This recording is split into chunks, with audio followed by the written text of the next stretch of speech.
Okay, next item on our great conference is a guest from Mexico, Jesus Suaste. There he is. Hello. Nice to see you again, Jesus. Nice to Good see you, Robert.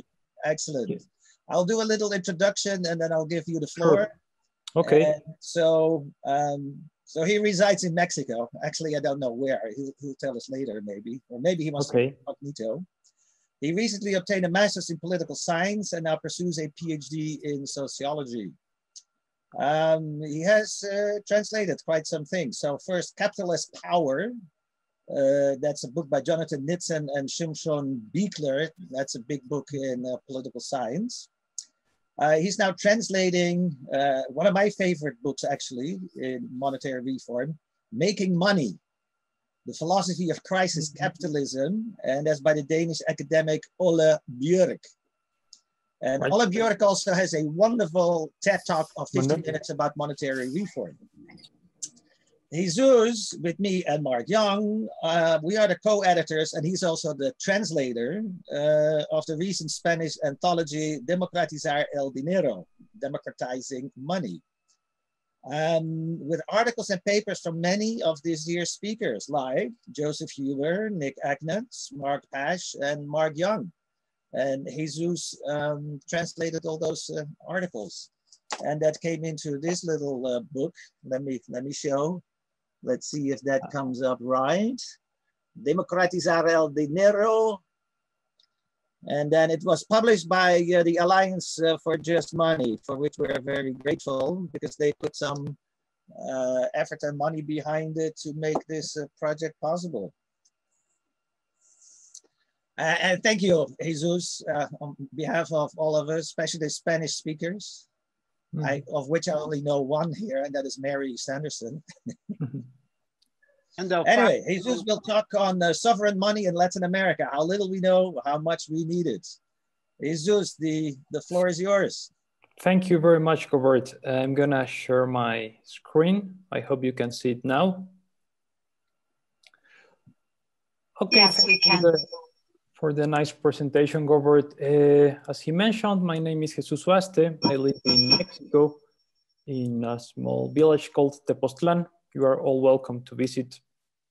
And well, the main reason I am here is, as Robert also mentioned, is this book called Democratizing Money, which was published recently by the Alliance for Just Money.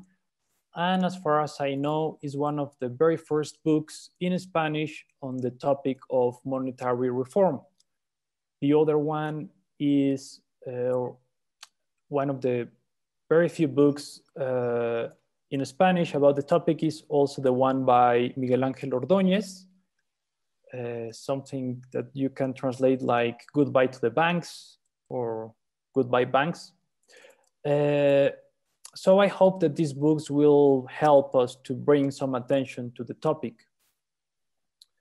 And I will give you some, my opinion on how or why this is so important in Latin America, but unfortunately, why the topic is not a big deal yet.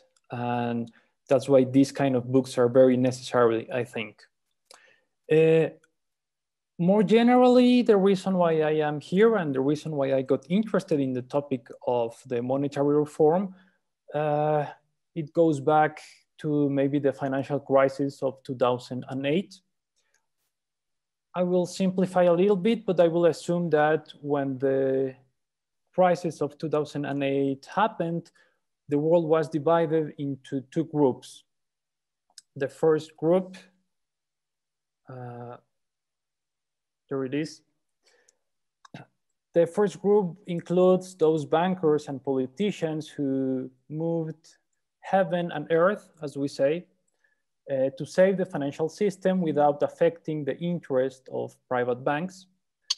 And the second group was, of course, composed by people maybe like us, who in the midst of the crisis were basically Googling what the hell is a credit default swap, what is a derivative, And eventually we got to the question of what is money, right?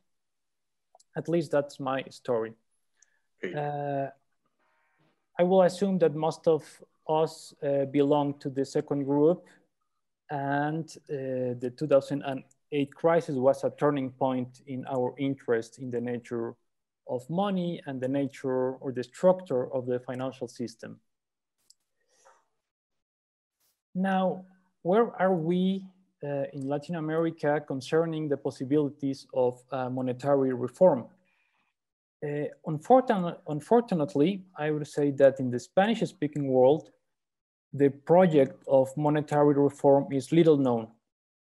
Unlike other parts of the world who have organizations like Positive Money or Dinero Positivo in Spain or Monetative in Germany, and of course the Alliance for Just Money in the US. In Latin America, we don't have yet those organizations. Our general comprehension of the topic seems to me that is stuck in a pre-2008 era. We all know that there's something very wrong in the financial system, but nobody can tell exactly what it is, and let alone proposing a realistic solution. And I would say that this is not only unfortunate, but it is also mysterious because the Spanish-speaking countries are often getting in troubles with the financial system. And I would like to give you the example of the case I know a little bit better, which is Mexico. In Mexico, we should be experts in the issue or the topic of monetary reform, because many years before the great financial crisis of 2008, we had our own local crisis and our own bank bailout. So this brings us back to the year 1994 and 1995. I don't have the time to go into the details of the crisis, so I will give you a very simplified picture. But let's just say that the gap between what we thought that it was going to happen in 1994 and what actually happened in 1995 was kind of dramatic. In 1994, as you may know, Mexico signed the NAFTA agreement, the North American Free Trade Agreement. And the ruling class in Mexico announced that this would turn Mexico, or that this agreement, or because of this agreement, Mexico was about to become a developed country. Only 1 year later, we had one of the worst economic crises in our recent history, and also a financial crisis. So in 1995, we were still a third world country. We had a bad economic crisis, but also a financial crisis.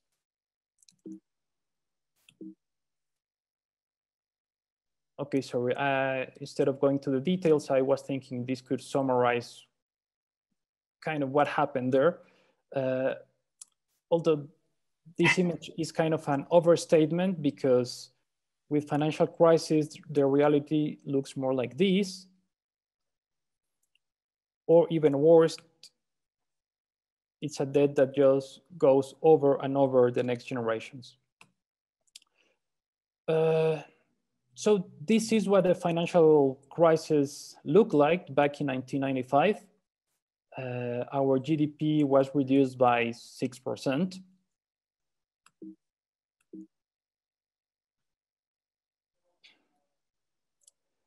Now, I will just try to present some kind of measure of the damage that left this financial crisis, sorry.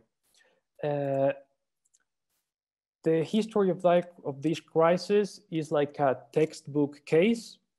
The banks overextended loans, the debts became unpayable, the crisis hit and threatened the very existence of the economic system. And at the end of the day, the government have to bail out the banks with the money of the taxpayers. Of course, we all know that it is impossible to measure the exact amount of the damage of a crisis. So I will focus only in the small part that we can measure. So in 1998, the amount of the bailout was around 500 billion Mexican pesos, which it was around 13% of Mexico's GDP. To put this in perspective, imagine that if the United States had a crisis of that amount, it would represent a debt of around 2.7 trillion American dollars or US dollars.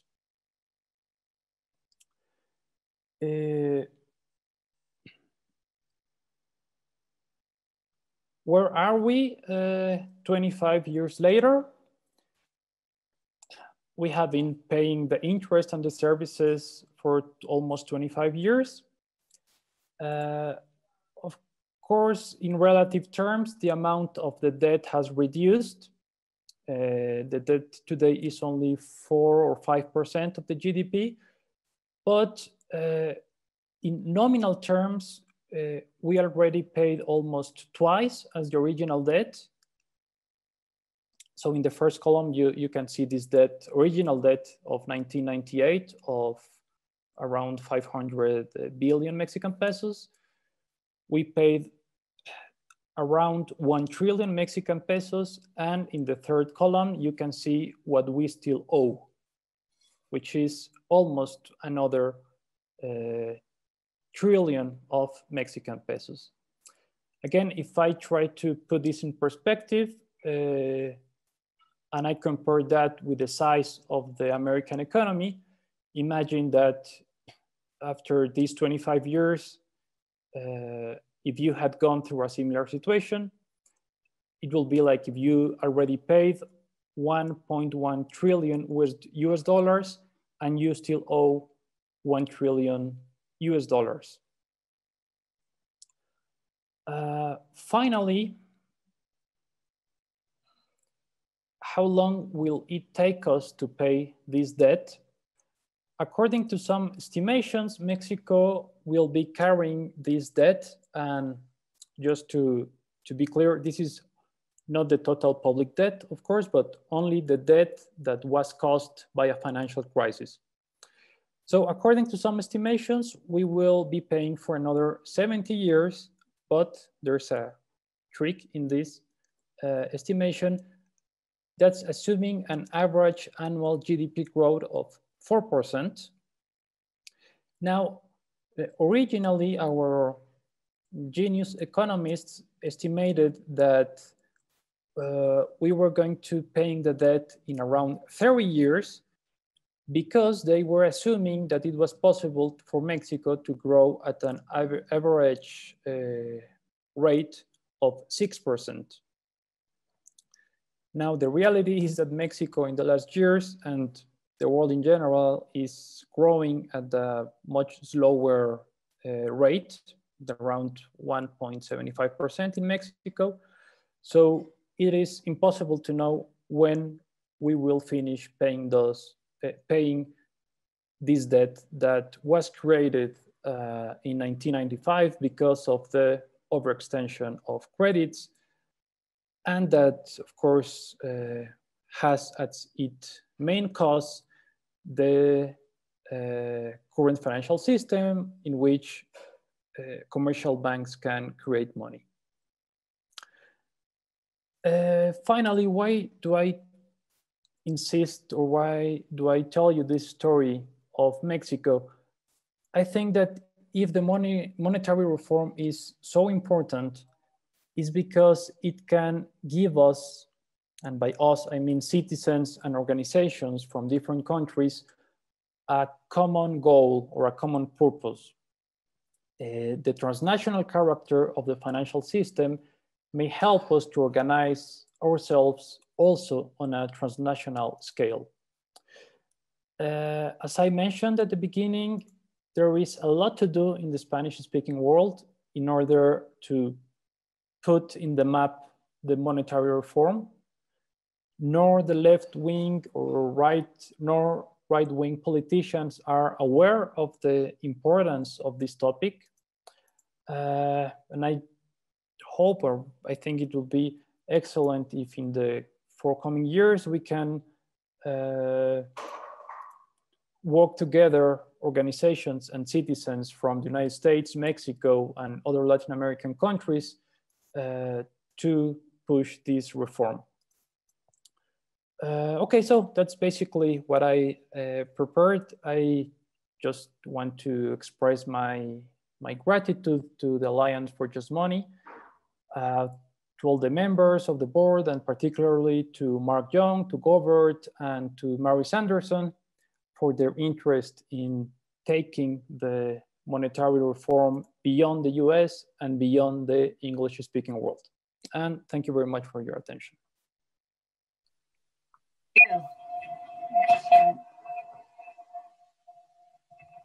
Thank you, Jesus.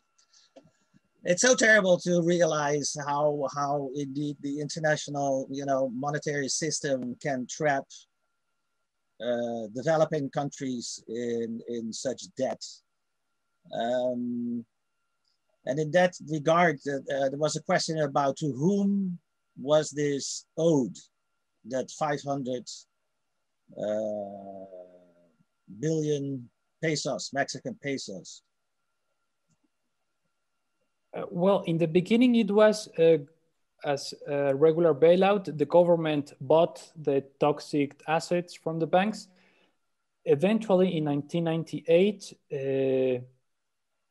they turned this debt into public debt, and to refinance the debt, they issued bonds. They created a particular institute that manages this debt, and they are issuing bonds constantly to refinance. But to be honest, I don't know who are the owners of these bonds anymore. But in the beginning, of course, it was money for the banks.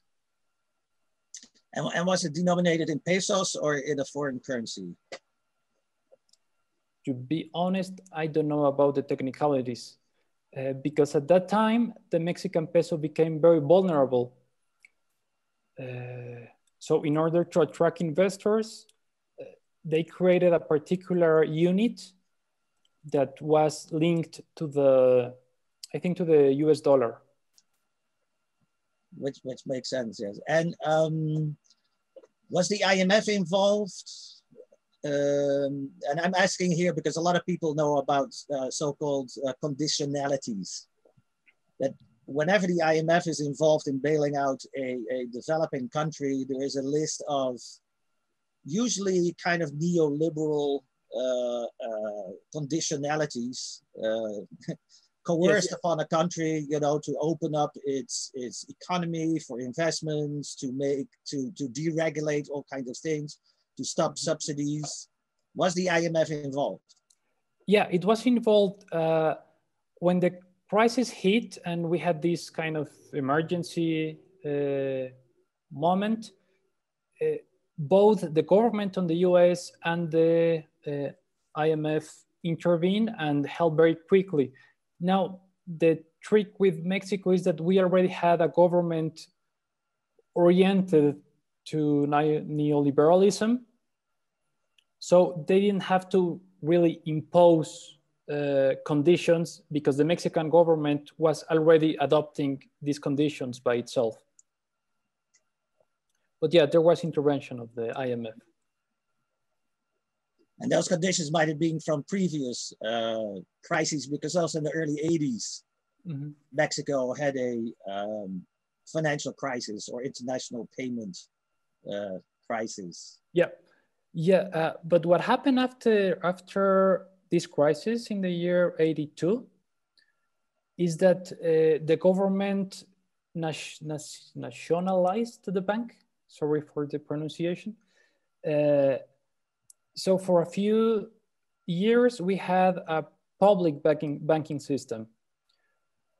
In 1990, when we had a new government who started to impose the neoliberal policies and the banking system, and created a very market-oriented system. And this system only needed 4 years to break the country, or to take the country to this situation of the financial crisis. And what's your sense then of, let's say, the penetration by American banks into Mexico? Have you, a Bank of America or Chase Manhattan, We don't have any more national banks. That was one of the consequences of the crisis. But our banks were absorbed mainly by Spanish banks.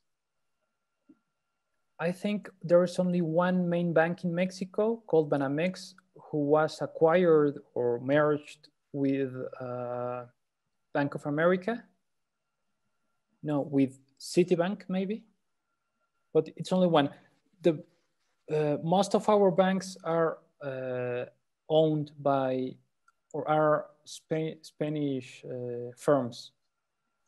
So that might be Santander, major. Exactly, Santander and BB Bilbao Vizcaya.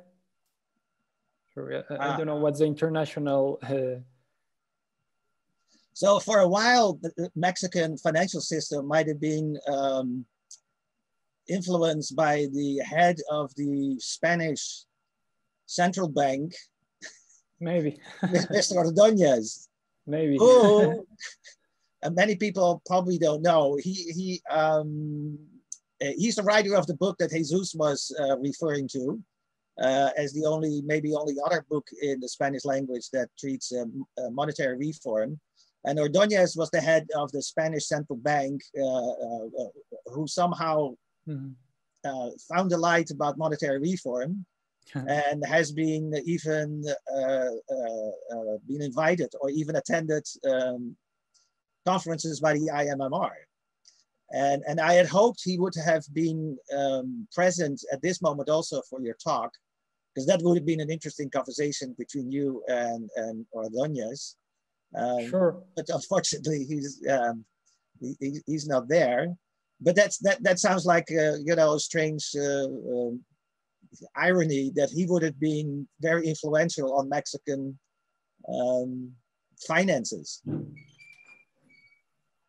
True. He may know a lot of our system because, yeah, most of our banks were acquired by their banks. And also, HSBS has a very strong presence in Hong Kong Shanghai Banking Corporation. Exactly, Yes. exactly. Eerie bank to have in your neighborhood. Yeah, exactly. Yeah, they were involved with money laundering, no? Yes. Well, they were set up to not launder, but to take care of the money of the opium trade in the 19th century. And when opium and hard drugs became illegal internationally, they just kept on being the bankers of a lot of gangsters. But that's a side point. I have a question about if you have or know about the work of Roque Fernandez, at one time the head of the central bank in Argentina and an advocate of 100% reserve banking, and who attempted to implement those policies in Argentina in the 1990s. So his name is Roque Fernandez. No, I don't know about him, but thanks for the information. I'm gonna check. Yeah, sorry, I don't know. Argentina is the other country that gets very often in troubles because of the financial system. And because of that, there seems to be also quite an awakening about monetary issues, or that's my impression. Yeah. And setting up alternative means of living, alternative ways to, still get along in life. Yes. Yeah. Only a couple of years ago, they had this big fight in the court of the U.S. Against Vulture Fund. I think that's the name. Vulture Vulture funds. Yeah. I hear that. I got a few questions actually about specifically the timing in Mexico about nationalization and denationalization of the banks, and where we might read more about that. And you can deliver me that also later so that we can share that. But yeah, if there is something of an interesting little book or paper about the history of banking in Mexico, that will be interesting for some. Okay, I'm gonna check because I think most of the books I have are in Spanish, but I'm gonna check. It was a short period when the banks were nationalized after the crisis of '82. But I will look for something written in English and I will send it later. Okay. You have any statistics about what advantages might have been of that short period? I think it's difficult to tell because we were recovering from a very difficult crisis in '82. So it's difficult to assess the conditions were already very unstable, and you had other problems like unemployment. We have a very high inflation on those years. So in general, the conditions were unstable. So it's difficult to assess how the government performed managing the bank. I hear you. Yeah. I heard someone trying to still, and I think it was Lucille's voice that I heard, or not. Is that so, Lucille? Or it was just prior to 1982 then. Prior to 1982, were the banks in Mexico all Spanish owned? Were they private? And if so, were they owned by Spanish banks? No, prior to 1982, banks were much smaller and they were Mexican banks or national banks. Then in '82 is when they were nationalized after the crisis of '82. They remained public or owned by government by, I think, until 1990. And in 1990, they were again privatized because Mexico started to implement neoliberal policies. And 4 years later, we had the financial crisis I was talking about. We had the bailout. And it was in the next years that the foreign banks started to take over Mexican banks. So that's when we lost our national bank, so to speak. Well, not ours, of course. They have nothing to do with me, no? They were, but that's when they were absorbed by Spanish banks mainly. Yeah. Jesus, thank you so much for being on. We could have made it longer, but again, we can also do a coffee house one way with the Alliance. Sure. Thank you very much, Robert, and thanks everyone for the invitation and your attention. Our pleasure. And if anybody wants to know people that speak Spanish and might be interested in monetary reform, I'll put in the landing page for the book where you can order it, and it's also available for free in PDF. And again, many people who are present now made contributions, and of course we hope that it will revolutionize Latin America as never anything has done before. Sure. Anyway, thank you so much. I'm passing on the baton to Stephen for the next segment. I just want to say muchísimas gracias, Jesus, and could go longer, and we're going to get you on a coffee house soon. I'm sure Govert will want to do that soon, and And good luck with your studies. We're rooting for you from here. We want you to be the next central banker nationalized for good Mexican interests. Thank you. Thank you very much. Very kind words. Thank you. If this video is helpful, please hit the like button, subscribe for new video notifications. Please consider donating at monetary.org/donate. Don't forget to check us out on Twitter at AMI Monetary or on our website